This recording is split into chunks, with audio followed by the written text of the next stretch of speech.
Is this the right room? I'm looking for picture class. Anybody? All right, we're just gonna assume this is it. Hello, the doctor will not be in this week. Instead, you've got me, the Sap, that's me, that's the Sap. The Sappy Sorcerer, your substitute. Today on picture class, we're gonna delve into the future of cinema. Specifically today, we're gonna talk about this summer's big releases, Doctor Strange and Jurassic Park, except we're gonna go old school and go for the originals. We're gonna talk about the original reason that we're actually here this summer dealing with these movies is because we had previously done with them before. Franchises. Or the lack of originality. Today on Picture Class.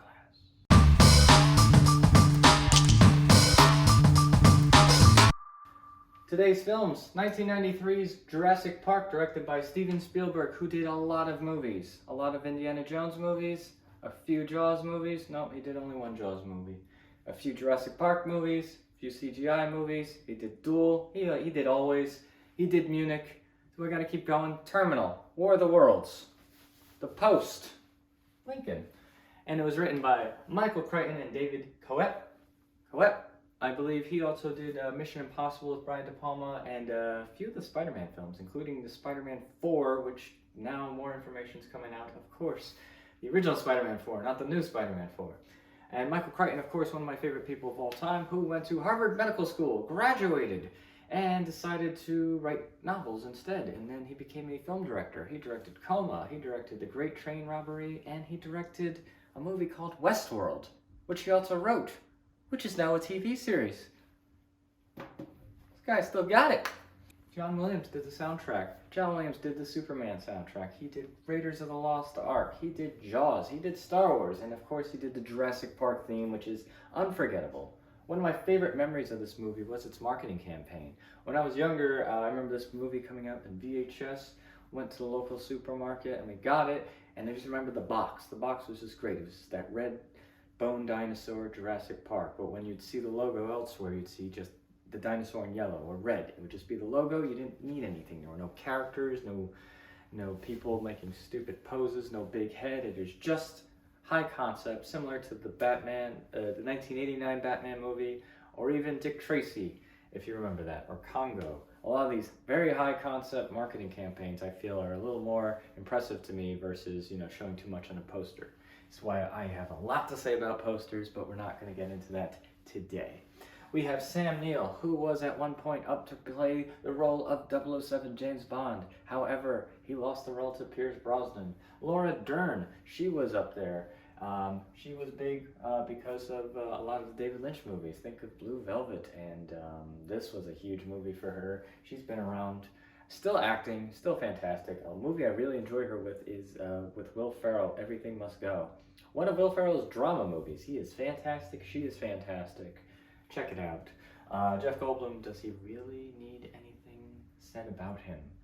All I will have you know is he is in this movie shirtless, leaning, and he's just himself. He's just a prick, and it's absolutely great. There is a pop vinyl toy from this movie. It's pretty great. I don't have it. And Richard Attenborough, famous director and acting here too. He's a good actor as well. And he rounds out the cast. Welcome to Jurassic Park. Ah, what a guy. 2016 brought us Doctor Strange, which was, I believe, the 15th or 16th movie in the Marvel Cinematic Universe in terms of order. Maybe? It could be 14. I'm going to think it's 14. Got 2 Avengers movies, so that would bring us to 12. Ant-Man. Yep, whatever. We have Scott Derrickson, who also helped co-write. He is from Hellraiser fame. One of the Hellraisers, he did a lot of direct-to-video stuff, as well as horror movie stuff, so really cool influence to have, the Sappy Sorcerer says the Sorcerer Supreme was pretty decent in this movie. Michael Giacchino did the music, and he also did the Spider-Man movies as well as the Batman. So he is coming up. A lot of great soundtracks he's been releasing last few months, years. I'm very excited for it. We got Benedict Cumberbatch, Chiwetel Ejiofor, Rachel McAdams, and Benedict Wong. All of them are coming back, I believe, for the sequel. Oh my god, you know who I forgot? I forgot one of my favorite actors. Mads Mikkelsen. not written on there in the first 3 takes. He plays our main antagonist. He was originally asked to be Malekith from Thor the Dark World in 2013, but he turned it down due to commitments to a specific television show, which I talk about all the time in actual life, Hannibal. We're not going to get into that today, but future down the line, we have a whole big episode. So this movie, Doctor Strange, it's the first, but it's a more standalone movie in the Marvel Universe. Very big influence they have from Iron Man in terms of separating the character from the world, and it doesn't really have as many references, even though the end credit scene does involve Thor. By the time Doctor Strange 2 comes out, it'll be his sixth appearance in the Marvel movies. Doctor Strange was his first one. He showed up in Thor Ragnarok, the third Thor. Showed up in Avengers Part 3 Part 1, Avengers 3 Part 2. Then he showed up in Spider-Man, and now he is here for a 6th time playing the role of Doctor Strange. Now, he seems to be the new leader of the MCU going forward because, well, Iron Man and Captain America are no longer on the table, let's say, for now. So the thing about these 2 franchises is Jurassic Park is a much more traditional, let's not say normal, much more traditional franchise. You had Jurassic Park, did killer numbers, made all the money. This probably, of the 2 sequels, this is definitely going to make more money. I guarantee it almost. I can't guarantee it, but I want to guarantee it. Quality attempted to put its money on this one, but we don't have any money, so between the 2 sequels, this one's definitely going to cut. I don't know if I really brought that point home. Jurassic Park had a quick follow-up in 1997, The Lost World, Jurassic Park, which took more influence from the movie The Lost World from 1927, I believe, than the book. Steven Spielberg really just wanted to do it, so he asked Michael Crichton to write it, and I haven't read it yet. I'm working on it. I'm still on the first one. It's very, very good.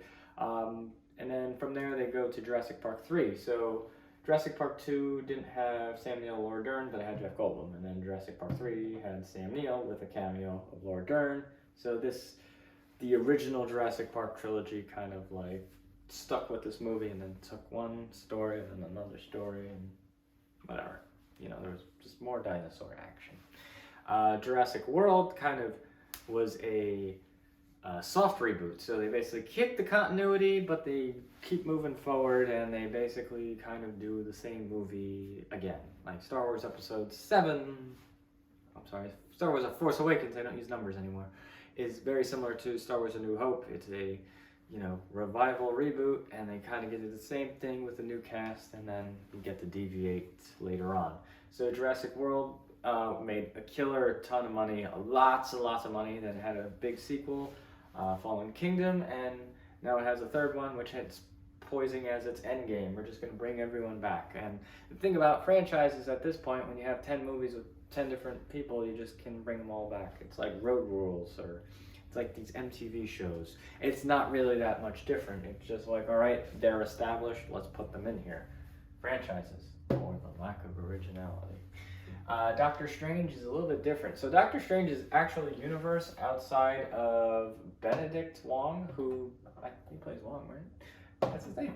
They're the only 2 that kind of just show up in other things. Our main bad for the second one, as well as a lot of different other things because of his actions. So this movie is very direct sequel to the last Spider-Man movie. So if you don't like Spider-Man or you haven't watched it, you might be a little confused. The other issue, I don't know if that's an issue, with the MCU is you can't watch some of these standalone movies without understanding what happened in some of the other movies. Like the Avengers movies, the ramifications are so severe, it kind of trickles down. Now they have the TV shows as well, and they have a lot of things supporting their giant universe narrative. But for Doctor Strange 2, it is coming off of, it's like a sequel to the Avengers almost, because you haven't seen some of those characters yet. It's a sequel to this. You have this world and what happens after Spider-Man, but there's so many thread lines. And it's very much like comics, which I appreciate about Marvel Studios. However, they should be the only ones who try to do this, because they at least have people that worked in the comic book industry and tried to juggle it. Does it always work in comics? No, but they try it anyway, and that's one of the fun things, is you gotta explore ideas. So this summer we got Jurassic Park 6 and we got Doctor Strange 2, also known as Marvel Movie 26. Either way, very familiar franchises. There's nothing too original coming out, but these are going to be very big movies you're going to hear in the next couple of months. Now, there's going to be some other movies, ones I haven't mentioned, but they're probably going to break through, and there's a chance there's going to be an indie movie that people are going to like. Horror and indie tend to go a long way, but this is always going to be your big bread and butter, is your franchise movies, because this is what the stockholders want, and this is also what keeps the companies afloat. So that's why they put so much money and money into it. I don't know if they always put effort or work into it, but I know they put money into it. We know for a fact that there's money in these two upcoming movies. Now, do these originals, are they going to hold up? In my opinion, Jurassic Park holds up probably against any movie that's going to come out this year. Now, Doctor Strange works. It's a very enjoyable movie, but when you think about Doctor Strange in the context of the MCU, is it even in your top 5?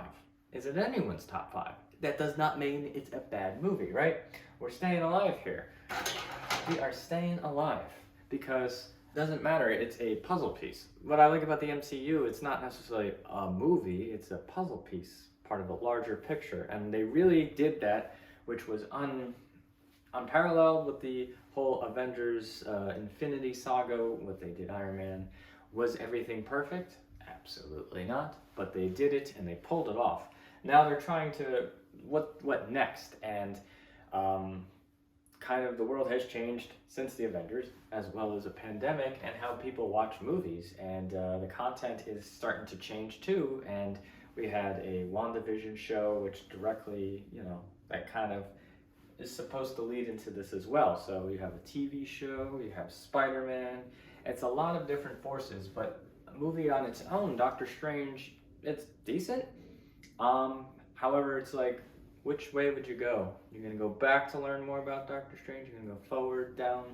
I find it harder just to recommend MCU movies without recommending MCU. I would be my biggest issue. It's just hard to just separate the movies. They're all very good. They're entertaining in their ways. It's just, it's hard to watch them contextually knowing what's either gonna happen or has happened. Whereas Jurassic Park, I feel like you could actually get lost in it.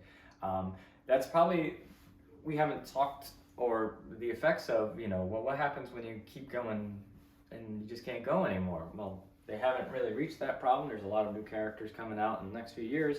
However, the fatigue is there when it's kind of seems almost cookie cutter. Not saying this is cookie cutter by any means.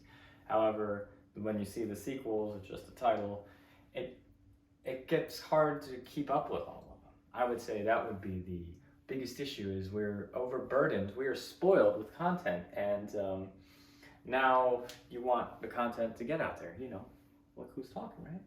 But our summers don't have to be dominated by movies like this. They could be. Just remember, you can like any movie. There's nothing wrong with liking either of these movies, or even 0% movies.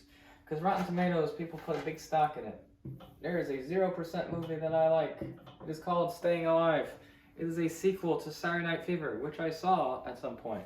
The only reason I saw Staying Alive because it was directed by Sylvester Stallone. I watched all of his movies that he directed in order, and I thought it was an interesting piece. Has very little to do with it, but sometimes how you approach the movie can change how you perceive it. Very good case if we're talking about superheroes. Batman and Batman Returns. Batman Returns is one of the worst sequels of all time, but I also love the movie. It is one of my favorite Tim Burton movies. It's not a very good Batman movie at all, but it's a very, very good Tim Burton movie. Very good Tim Burton movie. So, critics, I enjoy that. When I rate this, I don't know. I've watched this movie and I'm like, this movie makes no sense. It is just something else. But we're not here to talk about that 0% movie. Just because a percentage doesn't make the movie any better. What do you think about it? This is why we're here on Picture Class. Bring ideas and stuff. Or maybe the doctor had something else. But this is why I'm here substituting for you today. Okay, so Jurassic Park or Doctor Strange? Which of these two sequel franchises are you more excited for? Put it down in the comments below. Like what you're seeing? Give us a like. How about a share? We have more content coming up. We have season 1 in a playlist, and we are marching on down. So please feel free to find us on other social media. We are on TikTok at Quality Attempted. We're on SoundCloud, Spotify, Apple Podcasts, Amazon, if you want to listen to our podcast. We're still working on a picture class podcast, and we're going to try to get that up for you. Real exciting stuff. I know. Try to curb your enthusiasm. And of course, we have our Instagram at Quality Attempted. So please come join us. We have a lot of things to say. We like to talk to people. I see me.